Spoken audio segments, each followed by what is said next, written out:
नमस्ते friends, Nikki's किचनमध्ये पुन्हा एकदा तुमचं मनापासून स्वागत. आज आपण बनवणार आहोत सॉरी फ्रेंड्स मला माहिती आहे याला काय म्हणतात, कुरमुरे. ॲक्च्युली नाव घेताना जरा कुरमुरे चुरमुरे काय म्हणतात त्यात कन्फ्यूज झाली. कुरमुऱ्याचे आपण बनवणार आहोत भडंग किंवा चिवडा किंवा भेळ. तर त्यासाठी आता ॲक्च्युली साहित्य लागतं भरपूर असं, म्हणजे कधी त्याच्यात भरपूर प्रकारचे काजू बदाम किंवा भरपूर प्रकारचे फरसाण म्हणा, गाट्या शेव हे सगळं टाकून आपण बनवतो. पण आता समजा घरात साहित्य नाही आहे किंवा भडंग खायची आहे, भेळ बनवून खायची आहे, तर मी तुम्हाला एकदम साधी सोपी आणि बेसिक असा भडंग कशी बनवून ठेवायची डब्यात ते दाखवणार आहोत. कारण तुम्हाला तर माहिती आहे मी नेहमीच घरगुती साहित्यामध्ये होईल तितक्या कमी प्रमाणामध्ये नेहमीच माझे व्हिडिओज असतात. तर आजही आपण साधी सिंपल भडंग कशी बनवायची घरगुती साहित्यांमध्ये ते पाहूया. मी शेंगदाणा घेतली आहे अर्धी वाटी, 1 चमचा साखर, लाल तिखट आपला मसाला घेतला आहे मी 3 चमचे, कढीपत्ता आणि भरपूर अशी कुरमुरे चुरमुरे जे म्हणतात ते. तर आता ह्या एवढ्याशाच साहित्याने आपण घरामध्ये चविष्ट अशी भडंग कुरमुऱ्यांची बनवूया. एकदम कमीत कमी साहित्यांमध्ये आहे. त्याला आता आपण फोडणी देऊया. तर पाहूया आपण फोडणीसाठी काय काय लागतं. मी पातेले इथे गरम करायला ठेवलं आहे.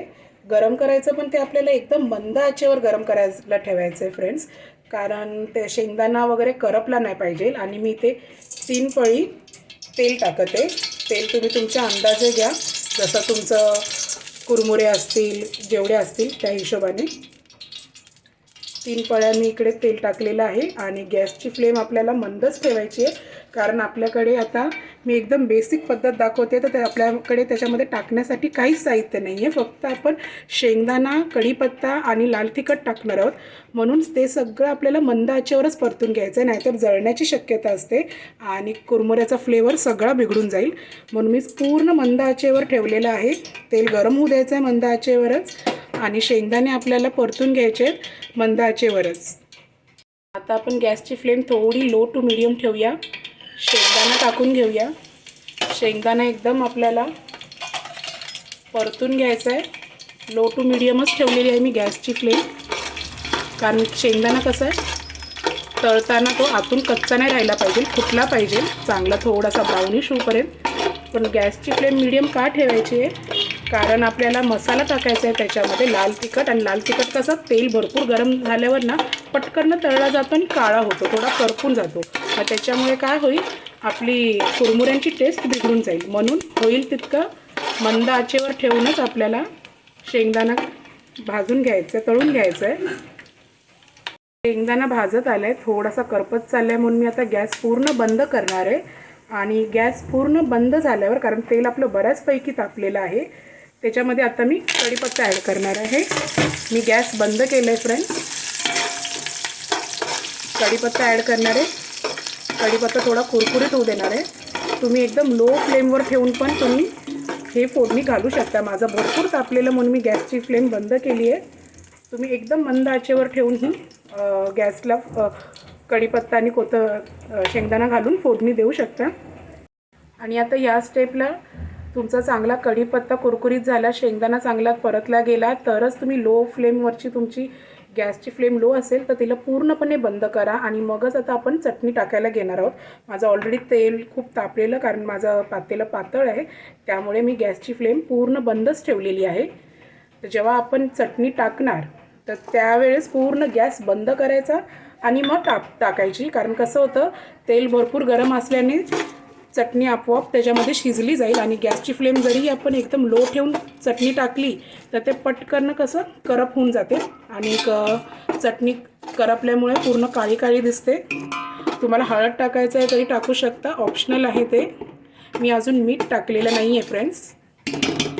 आणि या स्टेजला मी 1 चमचा साखर टाकत आहे. मी अख्खी साखर टाकत आहे, तुम्हाला पाहिजे तर पिठी साखर टाकायची असेल तरी टाका, थोडासा तिखट गोड फ्लेवर छान येतो म्हणून.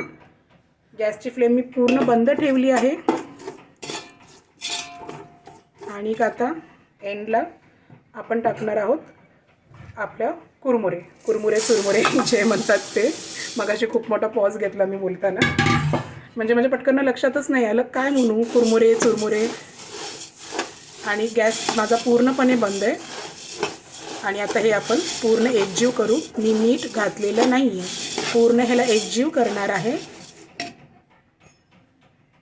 आता आपण गॅस पुन्हा ऑन करायचा आणि एकदम मंद आचेवर गॅस ठेवून मसाला टाकला आहे. जरा पूर्ण एकजीव होईपर्यंत त्याला फक्त 1-1.5 मिनटं परतून घ्यायचं आहे. मी मीठ अजूनही टाकलेलं नाही आहे फ्रेंड्स. चांगलं एकजीव करा त्याला, म्हणजे मसाला लागला पाहिजे. आता फ्रेंड्स काय काय लोक फोडणीमध्ये लसूण ठेचून टाकतात किंवा अद्रक लसूणची पेस्ट पण टाकतात, तर मी नाही टाकलेलं आहे. कारण आपण भरपूर कमी साहित्यामध्ये फावल्या वेळात खाण्यासाठी बनवत आहोत. समजा घरामध्ये काही इन्ग्रेडियंट्स नसतील, आपले संपले असतील किंवा आणायचा कधी कधी कंटाळा येतो की अरे बापरे आता हे कोण टाकणार ते कोण टाकणार, पण भडंग खायची आहेत त्याच चवीनुसार. त्यासाठी मी होईल तितक्या कमी साहित्यामध्ये तुम्हाला फक्त बेस दाखवती आहे. 1-1.5 मिनटं एकदम लो आचेवर गॅसची फ्लेम ठेवून आपल्याला परतून घ्यायचं आहे फ्रेंड्स, कुरकुरीत थोडंसं कुरमुरे होण्यासाठी. मी अजून मीठ नाही घातलं आहे आणि आता आपण मीठ टाकणार आहोत. आता गॅसची फ्लेम मी बंद करते पूर्णपणे आणि आता चवीनुसार मीठ ॲड करत आहे. मीठ ॲड करून झाल्यावर पुन्हा एकदा त्याला एकजीव करून घ्या. गॅस मी पूर्णपणे बंद केलेला आहे. मीठ टाकले, मीठ चवीनुसारच. हे पूर्णपणे मिक्स करून घेते. तर तुम्ही पाहू शकता फ्रेंड्स, एकदम कमी टायमामध्ये कमी साहित्यांमध्ये आपण ही कुरमुऱ्यांची भडंग बनवलेली आहे. आणि तुम्ही पाहिलं मी ह्याच्यामध्ये काहीच इन्ग्रेडियंट्स जास्त नाही वापरले, जे आपल्या घरामध्ये रेग्युलर असतात. कढीपत्ता, आपला लाल तिखट, मीठ, थोडीशी साखर आणि शेंगदाणा, बस एवढंच टाकून आपण हा भेळीचा बेस बनवून ठेवला आहे. जेव्हा पण मुलांना खायची इच्छा झाली किंवा घरात लहान तो मोठे असतील कोण असं टाईमपाससाठी म्हणून खाण्याची इच्छा झाली, तर आपण हा बेस बनवून चांगल्या कंटेनरमध्ये भरून ठेवू शकता, एअरटाईट कंटेनरमध्ये. आणि तुम्हाला जेव्हा इच्छा होईल तर त्याच्यामध्ये आपण पाहिजे तसं टोमॅटो, कांदा किंवा तुमच्या आवडीचे शेव, फरसाण हे मिक्स करून तुम्ही खाऊ शकता. आणि विदाऊट ते जरी खाल्लं तरीही चालून जातं. तर चटणी म्हणते, आपला लाल तिखट, मीठ हे तुम्ही तुमच्या चवीनुसारच टाका. तर तुम्ही पाहिलं एकदम कुरकुरीत अशी, एकदम कमी साहित्यात कमी वेळामध्ये मी ही भडंग बनवण्याचा प्रयत्न केला आहे फ्रेंड्स. नक्की तुम्ही ही रेसिपी घरामध्ये ट्राय करा आणि माझ्या चॅनलला लाईक, सपोर्ट आणि सबस्क्राईब करा. थँक्यू.